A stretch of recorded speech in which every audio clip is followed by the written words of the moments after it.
En 2 ans de pandémie, il est devenu l'homme à abattre pour les complotistes du monde entier. Le multimilliardaire et philanthrope américain Bill Gates s'est retrouvé au centre de toutes les théories conspirationnistes. Et ce qui a mis le feu aux poudres, c'est cette conférence enregistrée en 2015. Le fondateur de Microsoft y prédit une pandémie mondiale. Si quelque chose tue plus de 10 millions de personnes dans les décennies à venir, ce sera très probablement un virus très infectieux plutôt qu'une guerre. Visionnée des millions de fois, la vidéo cristallise la haine des complotistes. Bill Gates est accusé d'avoir volontairement créé le virus du Covid pour éliminer une partie de la population, comme l'affirme ce naturopathe américain. Il y a trop de gens sur cette planète, il faut s'en débarrasser. Ce sont les mots de Bill Gates, au moins 3 milliards de personnes en trop. L'homme d'affaires est aussi la cible des anti-vaccins. Il lui reproche de mettre dans les doses contre le Covid des puces électroniques. C'est ce qu'affirme ce médecin suisse opposé à la vaccination. Il y a des nanoparticules.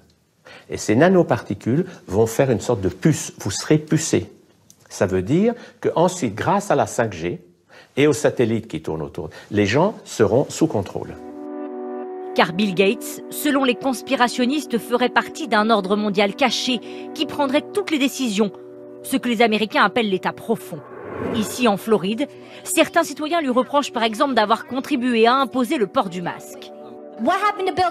Qu'en est-il de Bill Gates? Pourquoi il n'est pas en prison? Vous et l'État profond, vous allez tous tomber.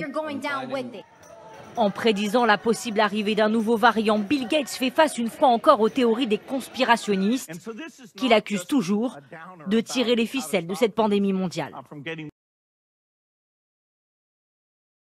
C'est l'une des théories du complot les plus répandues sur le coronavirus. Bill Gates, cofondateur de Microsoft, serait à l'origine de la propagation du Covid-19.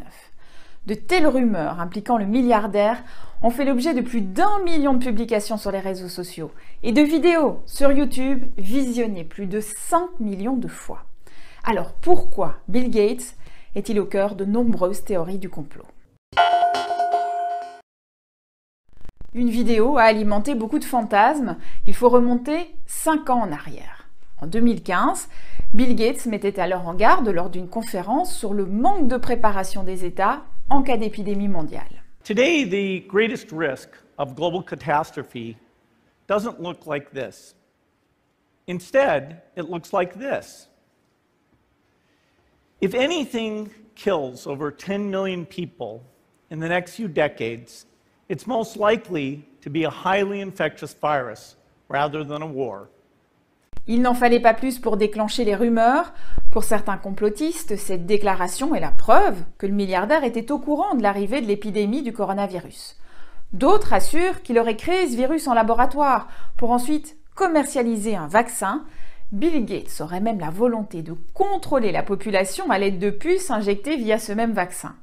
Pour ce journaliste spécialisé dans les infox, le cofondateur de Microsoft est un candidat parfait pour les théories du complot. Bill Gates, c'est un peu une espèce de recette de cuisine géniale pour les complotistes. C'est un milliardaire, il est américain, il a bossé dans la technologie, donc il a supposément un temps d'avance sur nous, voilà. Et il se trouve que Bill Gates a investi l'immense majorité de sa fortune personnelle dans sa fondation, et sa fondation s'occupe principalement de questions de santé publique, et notamment en Afrique. Il est vrai que la fondation Bill Gates finance des programmes de recherche sur les vaccins, notamment sur le Covid-19.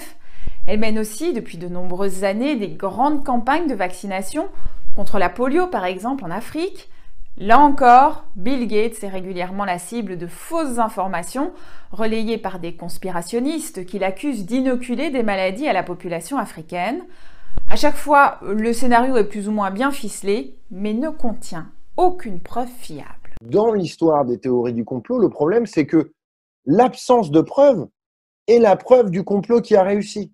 Et les récentes critiques de Bill Gates sur la gestion de la crise par le président américain n'ont rien arrangé. Il s'est fait de nouveaux ennemis, les membres de l'extrême droite américaine. Mais je comprends ceux qui se disent que c'est Bill Gates qui a inventé tout ça. Ben parce que c'est beaucoup plus facile d'assumer et de vivre dans un monde dans lequel ça serait Bill Gates qui a fait tout ça. Parce que c'est assez simple. Si on arrête Bill Gates, eh ben, il n'y a plus de problème. Alors que être face à une maladie, une pandémie qui nous oblige depuis presque 2 mois, la moitié de l'humanité, à rester confinée chez soi, c'est insupportable.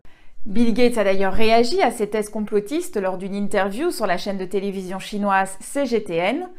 C'est ironique, a-t-il dit, de prendre pour cible quelqu'un qui a dépensé des milliards de dollars pour lutter contre des maladies infectieuses. Et il a ajouté « Nous sommes dans une situation folle, il va donc y avoir des rumeurs folles ».